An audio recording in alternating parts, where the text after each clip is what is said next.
Hello guys. Once again, welcome to Sementia Farms, and my name is Fred. As usual, here at Sementia Farm, we're just bringing you things that we do here, raw, unedited, right? Whether it's bad or good, we're sharing our experiences and activities plans with you, so that if you're sitting at home by your TV, laptop, phone, and you want to go into farming, either being livestock farming or crop farming, then hopefully you can learn something from us.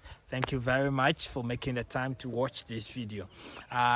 So this is the third video that I'm recording ever since I came to Ghana, and very excited to come to the farm and see what is happening.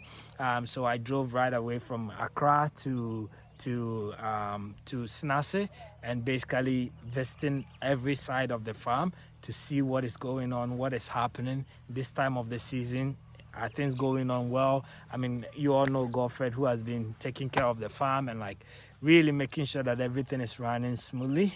So I'm just here today, and the place where I am now is the ranch. So I'm about to go into the ranch and see how are the calves doing, what is going on, and share it with you guys. So no judgment. I don't know what to expect, but I'm going in there with you guys. So follow me as we go into the ranch. Come on. All right, so basically, if you're gonna be a cattle farmer, then you should know, even as big as your ranch could be, during the rainy season you're gonna have a lot of mud.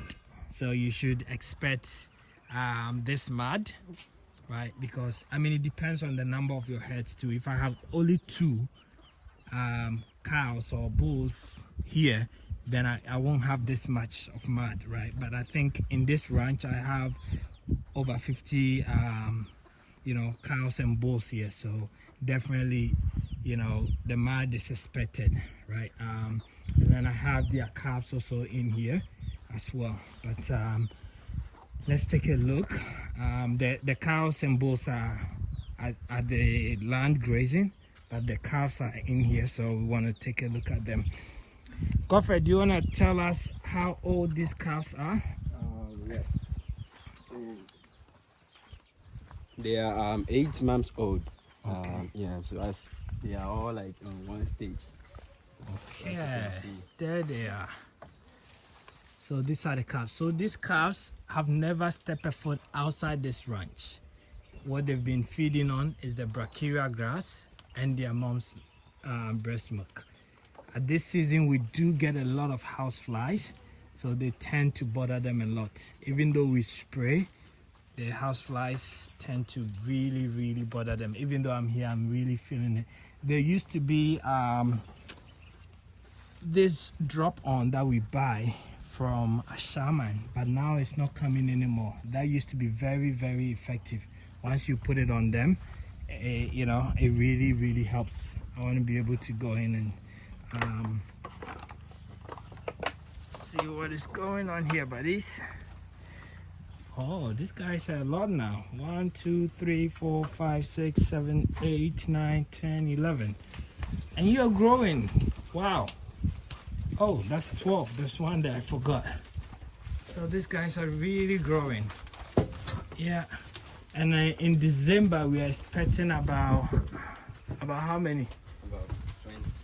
About 20 to 30 new calves by December. This guy is very neat. Even though it's muddy and in the rainy season, you could see his skin is very neat. So we are expecting about 20 to 30 more calves by the end of December.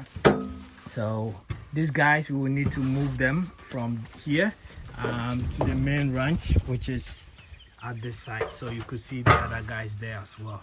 So that's what we do. So once they are, the first day they are born, they are sort of in the first space that we have there, and then as they grow we move them. So we've demarcated this into 3 rooms, so we move them based on the years basically. Okay, all right, let's go and see the big guys who are here. So most of these guys here are about a year old, and they've also not stepped a foot outside.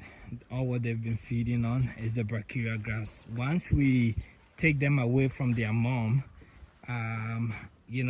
and come straight to the grass, they do tend to lose weight because, you know, before they can regain again. I mean, even with human beings, this is very normal. Once you stop drinking breast milk, you know, and you move into real food, your body goes through a lot before.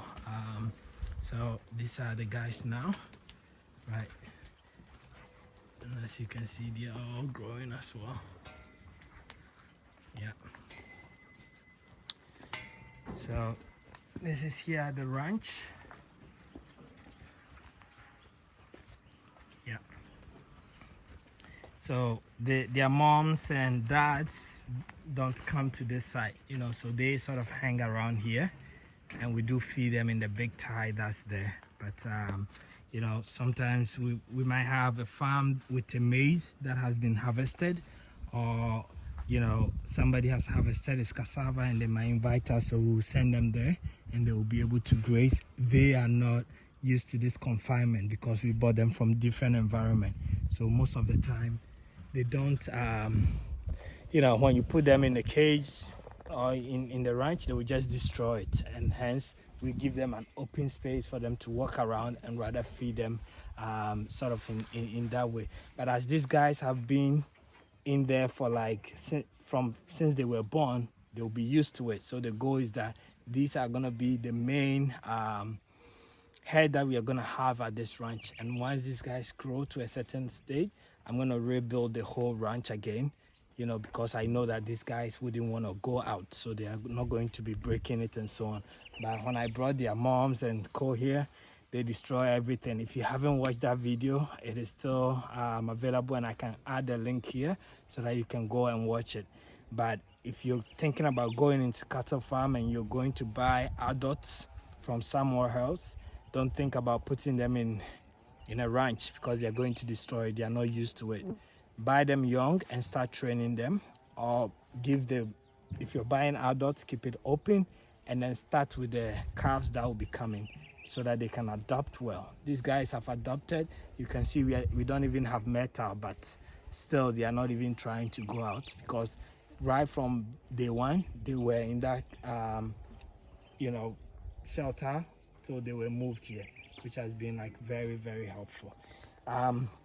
The next step for me is to go to the poultry farm and see what is happening there. So stay with me. Tomorrow, same time, I'm going to bring you another video also on what is happening at the poultry farm. Thank you for watching, and as always, it's a pleasure.